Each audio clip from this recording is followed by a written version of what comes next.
Hello and welcome to Young Minds career institute. Hope all you guys are doing well. So आज के lecture में हम start करने वाले हैं रेस्पिरेशन इन बर्ड्स। समझेंगे किस तरीके से क्लास एवीज के अंदर रेस्पिरेशन होता है। तो अगर आप मेरे चैनल पे नए हैं और अभी तक चैनल को सब्सक्राइब नहीं किया है तो आई अर्ज कि चैनल को सब्सक्राइब कर लीजिए, अपने दोस्तों का शेयर कर लीजिए। तो चलिए डायरेक्टली मूव करते हैं अपने मेन टॉपिक के ऊपर।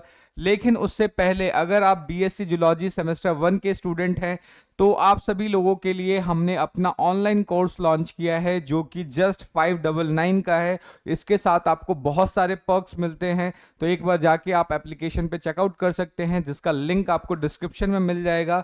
उसके अलावा अगर आप इस कोर्स से रिलेटेड कुछ भी इंफॉर्मेशन चाहते हैं तो आप डायरेक्टली मेरे व्हाट्सएप पे कनेक्ट कर सकते हैं, उसका भी लिंक आपको डिस्क्रिप्शन में मिल जाएगा। तो डायरेक्टली मूव करते हैं और समझते हैं कि बर्ड्स के अंदर रेस्पिरेशन किस तरीके से होता है। तो जनरली अगर हम बात करें कि वर्टिब्रेट्स के अंदर अगर सबसे कॉम्प्लेक्स टाइप का रेस्पिरेशन अगर देखा जाए तो बर्ड्स के अंदर ही होता है।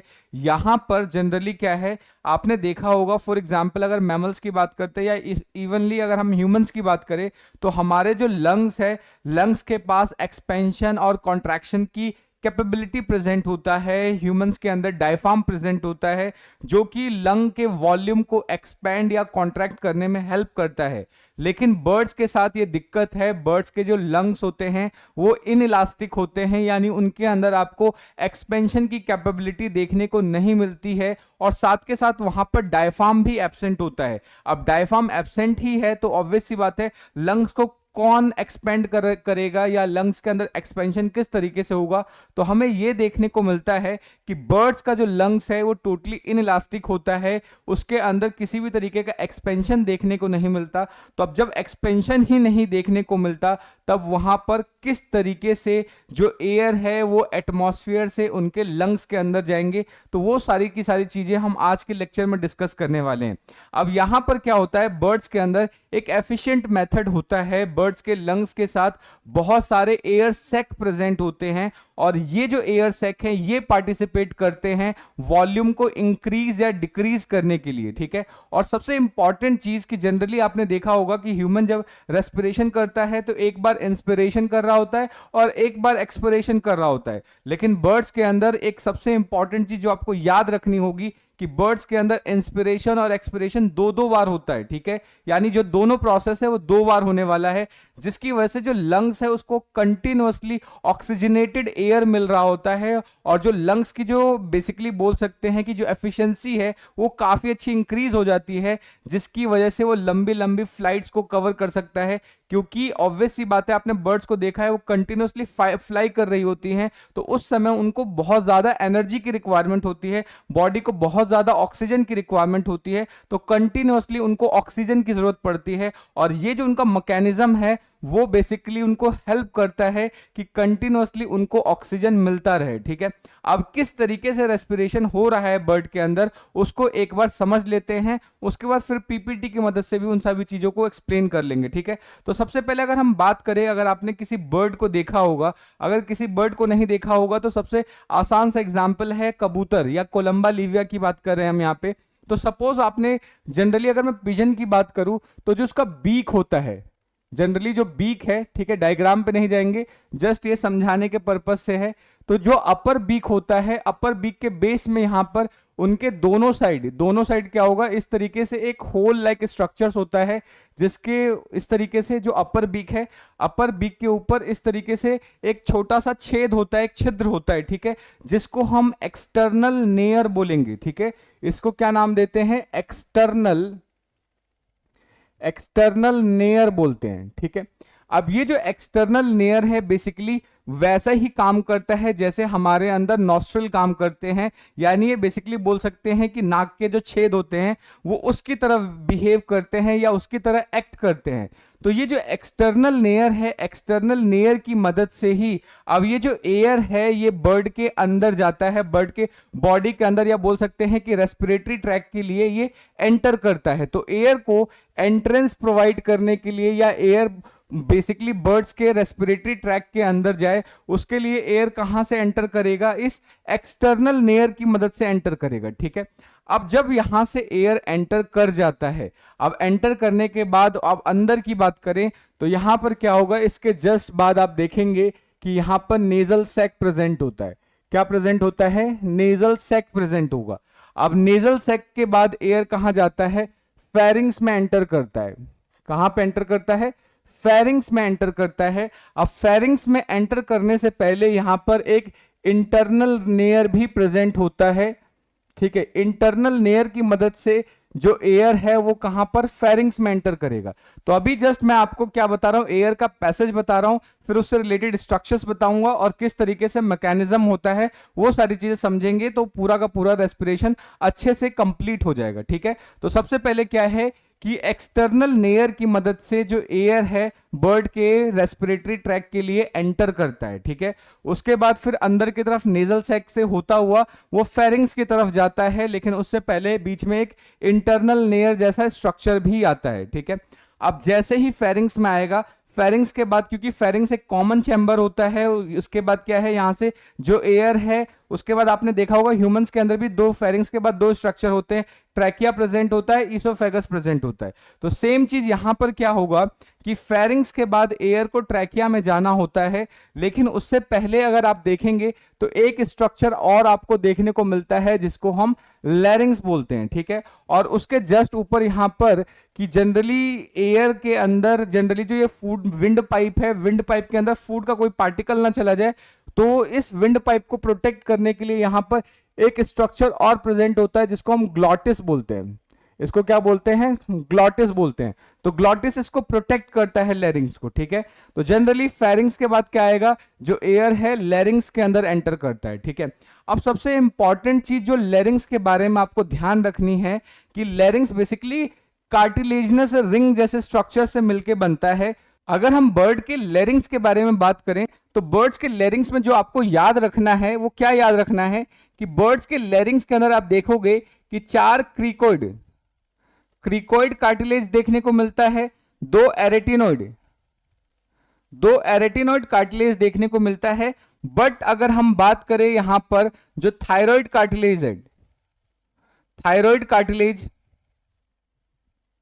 और वोकल कॉर्ड, ये चीज आपको याद रखनी है।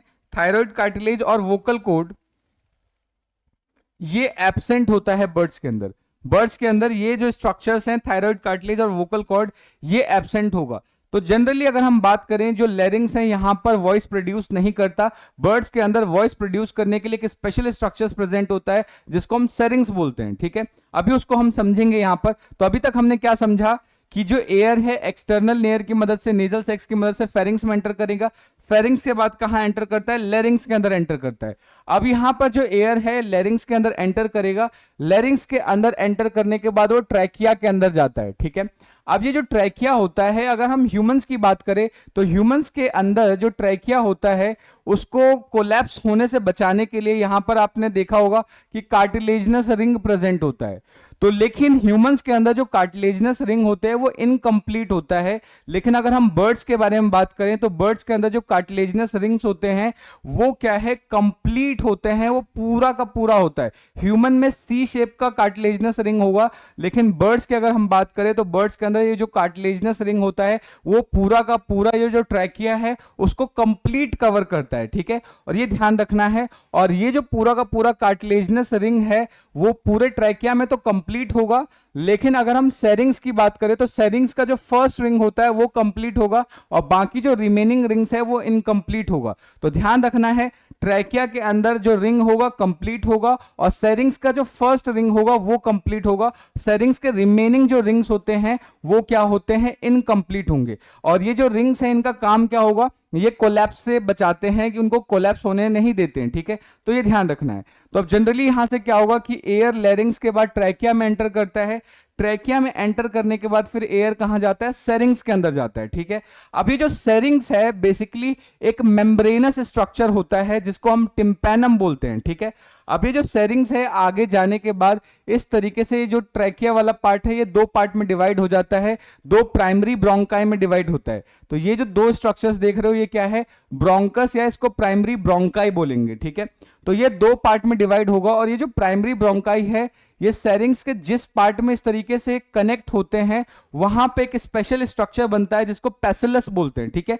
जब हम पिजन वाला रेस्पिरेशन पढ़ेंगे तब इसको वहां पे और ज्यादा डिटेल करेंगे, सेरिंग्स को और ज्यादा ओपन करके उसके अंदर जो जो स्ट्रक्चर्स हैं उसको भी डिटेल करेंगे। अभी सिर्फ इतना ध्यान रखना है कि ये जो ब्रोंकाई है अगर इसको पीछे की तरफ मिलाएं तो जहां पर ये मिलते हैं वहां पे एक स्पेशल स्ट्रक्चर का फॉर्मेशन होता है जिसको हम पेसुलस बोलते हैं, ठीक है। अभी जो पेसुलस है यही बेसिकली जब एयर पास आउट होता है तो उसकी वजह से एक स्पेशल टाइप का साउंड प्रोड्यूस होता है। तो बर्ड्स के अंदर जो आप साउंड देखते हो वो बेसिकली इसी की वजह से प्रोड्यूस हो पाता है।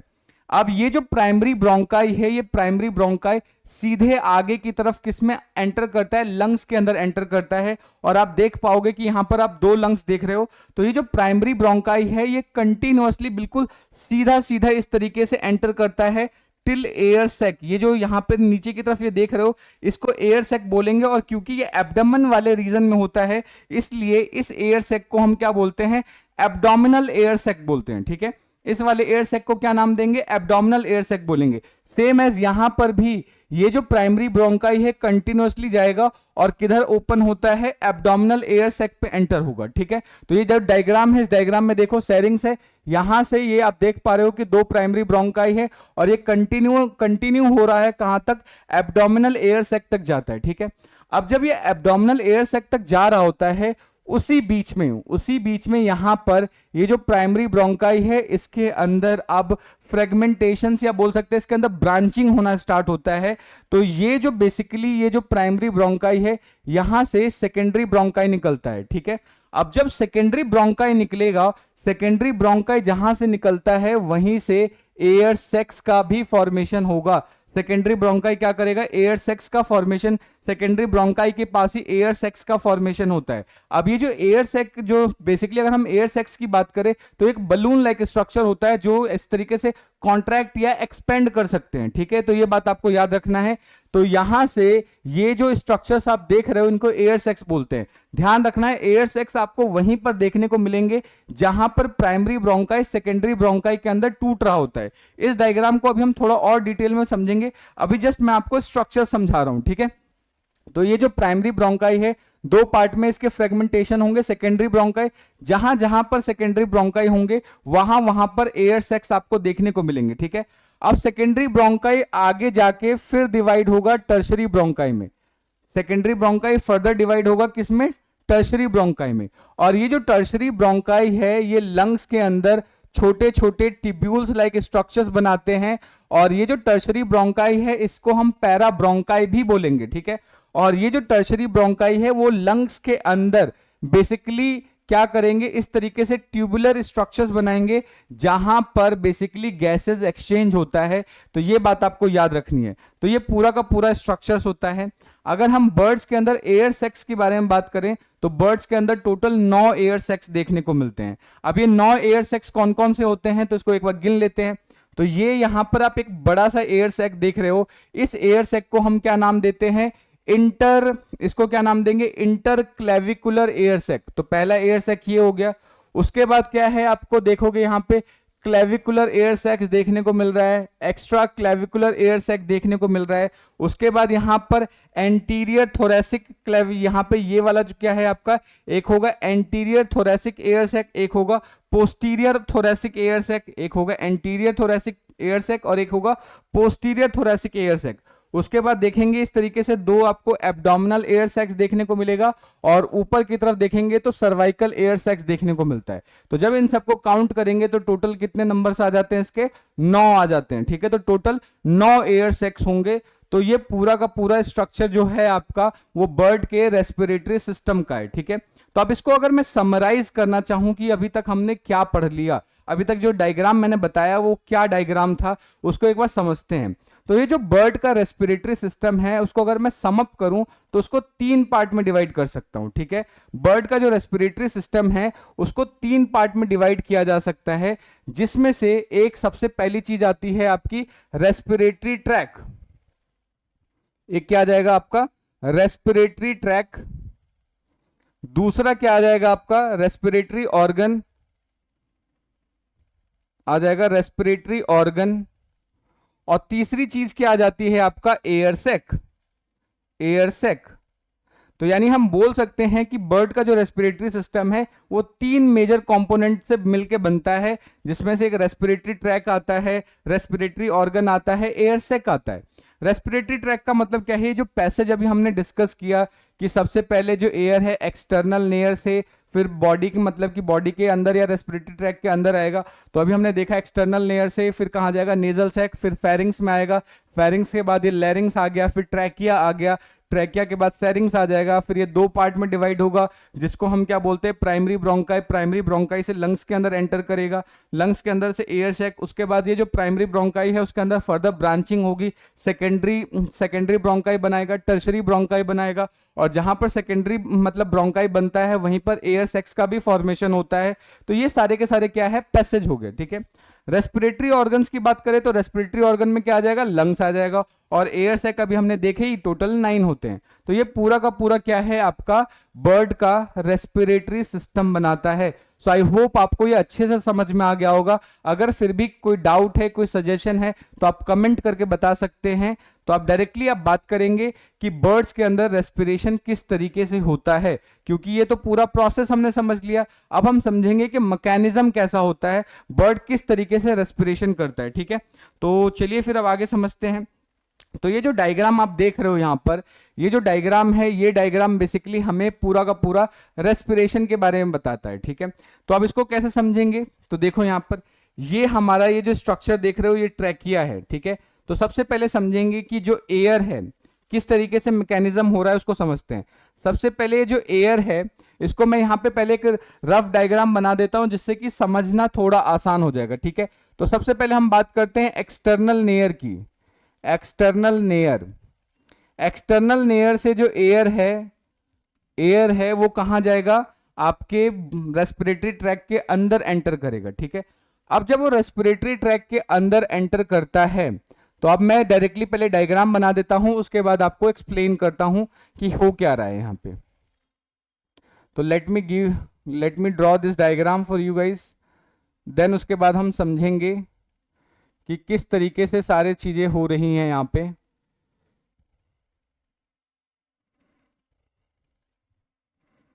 ये जस्ट एक रफ डायग्राम है जो आपको समझना है, ठीक है। तो आप समझते हैं कि ये पूरा का पूरा प्रोसेस हो कैसे रहा है। तो जनरली एक्सटर्नल लेयर से जो एयर है, एक्सटर्नल लेयर से क्या करेगा, रेस्पिरेटरी ट्रैक के अंदर जाएगा, ठीक है। और रेस्पिरेटरी ट्रैक के अंदर क्या क्या आएगा, एक्सटर्नल लेयर हो गया, ठीक है। एक्सटर्नल लेयर के बाद क्या आ जाएगा, नेजल सैक, नेजल सैक आ जाएगा। नेजल सैक के बाद क्या आ जाएगा, फेरिंग्स आ जाएगा, फेरिंग्स आ जाएगा। और बीच में आपका क्या होता है, इंटरनल लेयर भी प्रेजेंट होता है, इंटरनल लेयर। फिर उसके बाद क्या आएगा, फेरिंग्स, फेरिंग्स के बाद जाएगा लैरिंग्स के अंदर, ठीक है। लैरिंग्स के बाद ट्रैकिया, ठीक है।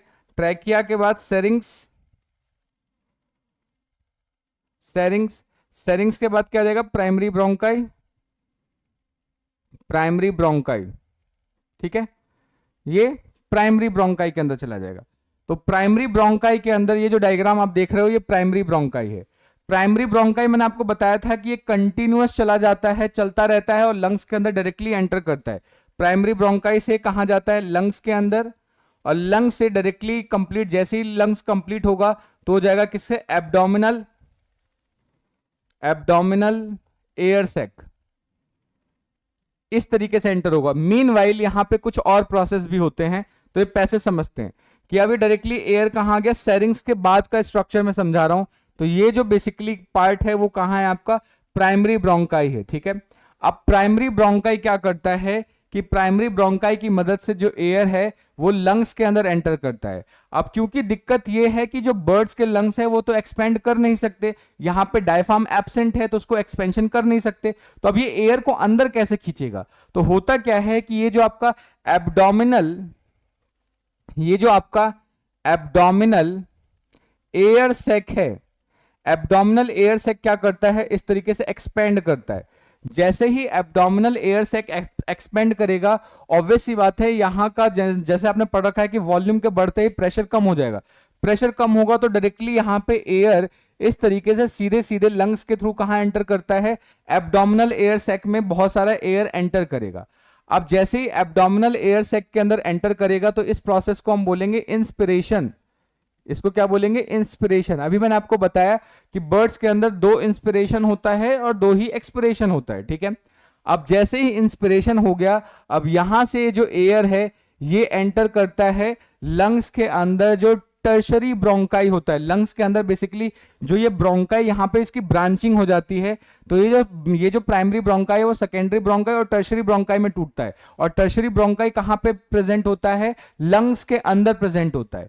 तो यहां से एब्डोमिनल एयर सैक से ये जो एयर है कहां पे जाएगा, टर्शरी ब्रोंकाई, या जिसको हम पैरा ब्रोंकाई भी बोलते हैं। तो ये दोबारा लंग्स के अंदर जाएगा और लंग्स के अंदर कहां पे जाएगा, पैरा ब्रोंकाई में, पैरा ब्रोंकाई, जिसको हम टर्शरी ब्रोंकाई भी बोलते हैं। पैरा ब्रोंकाई के पास जाने के बाद यहां पर गैसियस एक्सचेंज होता है।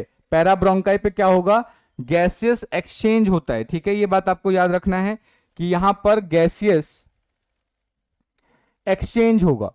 अब ये जो गैसेस एक्सचेंज हो रहा है इसी को हम एक्सपिरेशन भी बोलेंगे, ठीक है। तो एक बार इंस्पिरेशन हो गया, एक बार एक्सपिरेशन हो गया, ठीक है। अब उसी समय क्या होगा, जब एक्सपिरेशन होगा, रिमेनिंग उस कंडीशन में क्या है कि ये एक्सपिरेशन हो चुका है। अब क्या होगा, कुछ जो एयर का पार्ट है, कुछ जो एयर का पार्ट है वो क्या होगा, ये जो आप देख रहे हो जो थोरैसिक एयर सैक्स हैं, इनके अंदर भी एक्सपेंशन होता है। थोरैसिक एयर सैक्स में एक्सपेंशन से क्या होगा कि जो एयर का जो वॉल्यूम है वो यहां पर भी एंटर करेगा। तो जब दोबारा से एयर का वॉल्यूम या एयर इसके अंदर एंटर कर रहा है, बिकॉज थोरैसिक ये जो एयर सैक्स है वो भी एक्सपेंड कर रहा है, तो ये भी अपने अंदर एयर लेकर रखा रहता है। तो ये जो एयर यहां पे ले रहा है इसको फिर से इंस्पिरेशन बोलेंगे, ठीक है। और जैसे ही ये कॉन्ट्रैक्ट करता है, अगेन यहां पर क्या है, गैसेज एक्सचेंज होता है। यहां पे अगेन क्या होगा, गैसेज एक्सचेंज होगा। तो ध्यान रखना है, एक बार इंस्पिरेशन एक्सपिरेशन यहां पर होता है और एक बार इंस्पिरेशन एक्सपिरेशन यहां पर होता है, और उसके बाद बाकी जो डीऑक्सीजनेटेड ये जो आपका एयर होगा उसको दोबारा से बॉडी के बाहर छोड़ दिया जाता है। तो ये पूरा का पूरा प्रोसेस क्या है, बर्ड्स के अंदर आपका रेस्पिरेशन का पार्ट बनाता है। सो आई होप आपको ये डायग्राम पूरा अच्छे से समझ में आ गया होगा। तो उसके क्या करते हैं, इस डायग्राम की मदद से समझ लेते हैं, ठीक है। तो देखो यहाँ पे ये क्या है, ट्रैकिया, फिर सैरिंग्स, ये प्राइमरी ब्रोंकाई।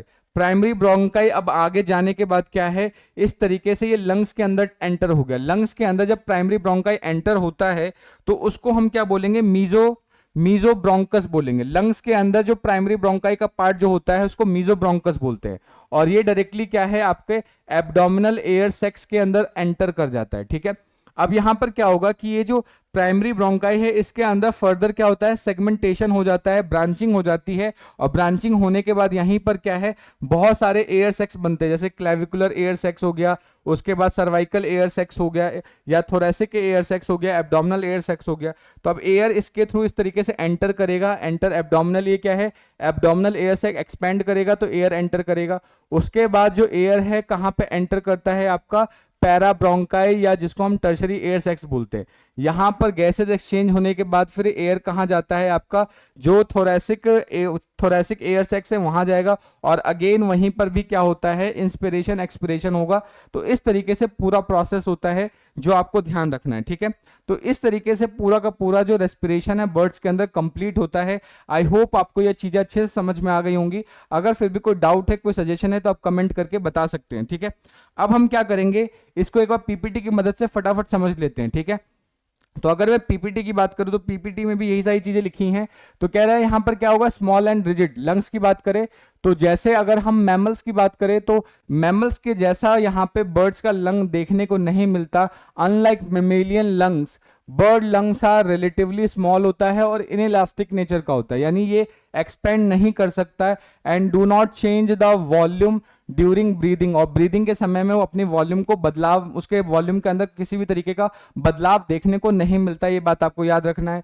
पैरा ब्रोंकाई की बात करें तो यहां पर क्या होगा, instead of blind ended alveoli, bird lungs contain thousands of tiny open ended tubes called as parabronchi. यानी ध्यान रखना है कि जब प्राइमरी ब्रोंकाई टूटता है सेकेंडरी ब्रोंकाई, और सेकेंडरी ब्रोंकाई की फर्दर ब्रांचिंग हो जाती है जिसको टर्शरी ब्रोंकाई बोलते हैं। अभी जो टर्शरी ब्रोंकाई है ये वाला पार्ट लंग्स के अंदर प्रेजेंट होता है, और ये जो टर्शरी ब्रोंकाई है इसी को हम क्या नाम देते हैं, पैरा ब्रोंकाई देते हैं, ठीक है। उसके बाद air capillaries, branching of the parabronchi are microscopic air capillaries where gases exchange occur. यानी कि जो ये पैरा ब्रोंकाई है या जो टर्शरी ब्रोंकाई है उसके अंदर फर्दर ब्रांचिंग होने की वजह से क्या बनाते हैं, एयर कैपिलरीज का फॉर्मेशन करते हैं, जहां पर बेसिकली गैसेज एक्सचेंज होगा, और ये कहां पर हो रहा है, लंग्स के अंदर होगा, ठीक है। अब अगर हम एयर सेक्स की बात करें तो बर्ड्स के अंदर बेसिकली क्या है, 9 एयर सेक्स आपको देखने को मिलते हैं जो ध्यान रखना है। और इसमें कौन कौन से होंगे, सबसे पहले अगर एंटीरियर की बात करें तो इसके अंदर एक आपको इंटरक्लेविकुलर देखने को मिलेगा, 2 सर्वाइकल देखने को मिलेगा, 2 एंटीरियर थोरैसिक देखने को मिलेगा, ये बात आपको याद रखना है। पोस्टीरियर एयर सेक्स की बात करें तो 2 पोस्टीरियर थोरैसिक देखने को मिलेगा, 2 एब्डोमिनल देखने को मिलता है, ठीक है। तो ये बात आपको याद रखना है। और इसका फंक्शन क्या होता है एयर सेक्स का, कि ये do not participate in gases exchange, they only facilitate the movement of air. यानी कि जो एयर सेक्स है वो गैसेज एक्सचेंज में पार्टिसिपेट नहीं करते, बस उनके कॉन्ट्रैक्शन और एक्सपेंशन से क्या होता है, या तो एयर आता है या एयर बाहर को छोड़ा जाता है, ठीक है। यानी जो लंग्स का बेसिकली जो काम है वो एयर सेक्स परफॉर्म कर रहे हैं, ठीक है। तो ये बात आपको याद रखनी है। नेक्स्ट अगर हम बात करें यहां पर कि मैकेनिज्म ऑफ ब्रीदिंग, ठीक है, तो अभी मैंने आपको बताया कि यहां पर 2 बार इंस्पिरेशन होता है और 2 ही बार एक्सपिरेशन होता है। तो अगर हम इंस्पिरेशन या इनहेलेशन की बात करें तो जो फ्रेश एयर है वो एंटर करता है ट्रैकिया के अंदर और पास हो जाता है पोस्टीरियर एयर सेक्स के अंदर, ठीक है। उसके बाद एक्सहेलेशन के बारे में क्या होगा कि यहाँ पे जो फ्रेश एयर है move from the posterior air sac into the lungs, lungs के अंदर एंटर करेगा, यानी पैरा ब्रोंकाई के पास एंटर करेगा और वहां पे गैसेज एक्सचेंज हो जाएगा। और जो दूसरा इंस्पिरेशन है वहां पे क्या होगा, स्टिल एयर यानी रिमेनिंग एयर क्या होगा, move from lungs to the anterior air sac, anterior air sacs के पास जाएगा, जहां पर क्या होगा, new fresh air enter into the posterior air sac. और अगर एक्सपिरेशन की बात करें तो उसमें क्या होगा कि जो स्टील एयर है pushed into the interior sex and excelled through the trachea, और यहाँ पे ट्रैकिया के थ्रू दोबारा ये बाहर निकल जाएगा। तो ये बात आपको याद रखनी है। अगर स्पेशलाइज्ड स्ट्रक्चर्स की बात करें तो यहाँ पे बर्ड्स के अंदर एक स्पेशलाइज्ड स्ट्रक्चर्स देखने को मिलता है जिसको सेरिंग्स बोलते हैं, ठीक है। अभी बताया था मैंने एक मेम्ब्रेनस स्ट्रक्चर्स होता है जो कि वॉइस प्रोड्यूस करने में हेल्प करेगा।